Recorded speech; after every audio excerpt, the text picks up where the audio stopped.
തൃശ്ശൂരിൽ രാഗം തീരം നടത്തിപ്പുകാരനെ വെട്ടി പരിക്കേൽപ്പിച്ച സംഭവത്തിന് പിന്നിൽ കൊട്ടേഷൻ സംഘം ഉണ്ടെന്ന് സൂചന. രാഗം നടത്തിപ്പുകാരൻ സുനിലിനും ഡ്രൈവർ അജീഷിനുമാണ് രാത്രി 10 മണിയോടെ ഇന്നലെ വെട്ടേറ്റത്. പരിക്കേറ്റ ഇരുവരും ചികിത്സയിലാണിപ്പോൾ. അത്ര സാരമായ പരിക്ക് അവർക്കുണ്ടായില്ല എന്നതും ആശ്വാസകരമായ കാര്യം. ഈ അക്രമി സംഘത്തിൻ്റെ CCTV ദൃശ്യം 24 കിട്ടി. നമുക്ക് ആദ്യം അതൊന്ന് കാണാം.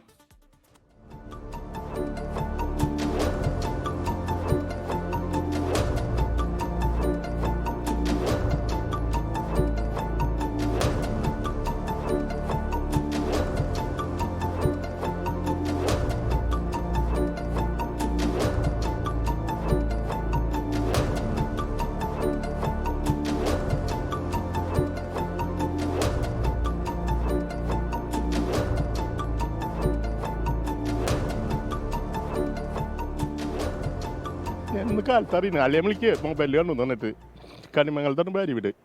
അപ്പോൾ വിളിച്ചിങ്ങനെ പറ്റിയിരുന്നു പറഞ്ഞപ്പോൾ വീട്ടുകാർ തലചുറ്റി കിടക്കുന്നത് അറിഞ്ഞിട്ട് കുറേ നാളായി ഇവിടെ ഡ്രൈവറായിട്ട് അറിഞ്ഞപ്പോൾ ഭയങ്കര വിഷമം. ഞാൻ സൂചിയത് അറിയാൻ വേണ്ടിയിട്ട് വന്നതാ. എന്തെങ്കിലും പറ്റിയെന്നുള്ളത് അറിയില്ല. സൂരജ് സജി തൃശ്ശൂരിൽ ചേരുന്നു. സൂരജ്, ഈ കൊട്ടേഷൻ സംഘത്തെക്കുറിച്ച് കൂടുതൽ വിവരങ്ങളൊന്നും ലഭിച്ച കാര്യം, ഈ കാറിൻ്റെ നമ്പർ പ്ലേറ്റും ഒക്കെ വ്യക്തമാണല്ലോ, എന്താണ് വിവരങ്ങൾ?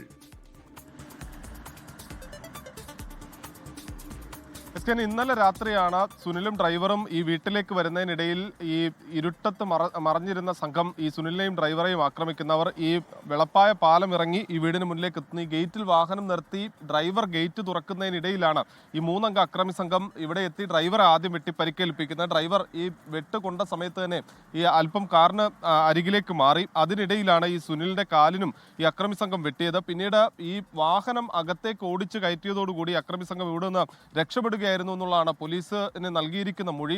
ഇപ്പോൾ ദൃശ്യങ്ങളിൽ കാണാം, ഈ വാഹനത്തിന്റെ ഗ്ലാസ് അടക്കം തകർന്നിട്ടുണ്ട്.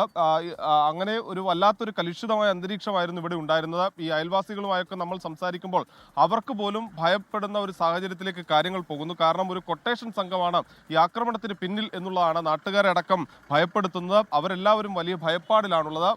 ഇതിൽ പ്രധാനമായും സുനിലുമായി പോലീസ് സംസാരിക്കുമ്പോൾ 2 ശത്രുക്കൾ, തന്നോട് ശത്രുതയുള്ള 2 പേരുടെ പേരുകൾ ഈ സുനിൽകുമാർ നൽകിയിട്ടുണ്ട്. ആ ശത്രുക്കൾ ആരെങ്കിലും ആണോ ഈ കൊട്ടേഷൻ നൽകിയത് എന്ന് സംബന്ധിച്ചുള്ള അന്വേഷണവും പോലീസ് നടത്തുന്നുണ്ട്. ഇവിടെ നിന്നായിരുന്നു അക്രമി സംഘം ഈ കാറിന് അടുത്തേക്ക് പാഞ്ഞെടുക്കുന്നത്. പിന്നീട് ഇവർ ഈ വെട്ടിയതിന് ശേഷം ഈ വാഹനം അകത്തേക്ക് ഓടിച്ചു കയറ്റിയതോടുകൂടി ഈ വിളപ്പായ പാലത്തിനടിയിലേക്ക് ഓടി ഒളിക്കുകയായിരുന്നു. ഇവിടെ വെളിച്ചം കുറവുള്ള ഒരു മേഖലയാണ്. അതുകൊണ്ട് തന്നെ അക്രമി സംഘത്തിന് ഈ പാലത്തിനടിയിലൂടെ രക്ഷപ്പെടാൻ സാധിച്ചു എന്നുള്ളതാണ് നിലവിൽ പോലീസ് അനുമാനിക്കുന്നത്. ഇന്നലെ രാത്രിയെല്ലാം തന്നെ ഈ മേഖലയിൽ പോലീസിന്റെ വലിയ പരിശോധനകൾ നടന്നു. ഇന്ന് നേരം പുലർന്നതോടുകൂടി ഇവർ പോയിരിക്കാൻ സാധ്യതയുള്ള വഴിയിലൂടെയൊക്കെ പോലീസ് സംഘം വീണ്ടും പരിശോധന നടത്തി. പക്ഷേ ഇതുവരെയും ഇത് സംബന്ധിച്ചുള്ള ഒരു സൂചനയും ലഭിച്ചിട്ടില്ല. പക്ഷേ പോലീസ് പറയുന്ന ഈ CCTV ദൃശ്യങ്ങൾ ഈ കേസിൽ നിർണായകമാണ്. അതിൽ ഈ വന്നവരെ കുറിച്ച് ചില സൂചനകളുണ്ട്. അതിന്റെ അടിസ്ഥാനത്തിൽ പ്രതികളെ അധികം വൈകാതെ പിടികൂടാൻ കഴിയും എന്നുള്ള നിഗമനത്തിലാണ് പോലീസുമുള്ളത്. ലോകത്തെവിടെയായാലും ഏത് സമയത്തും 24 വാർത്തകളും ഓഗ്മെന്റഡ് റിയാലിറ്റി പാക്കേജുകളും എക്സ്പ്ലെയിനറുകളും വിശദമായി കാണാൻ ഞങ്ങളുടെ YouTube ചാനൽ നിങ്ങൾക്ക് സബ്സ്ക്രൈബ് ചെയ്യാം.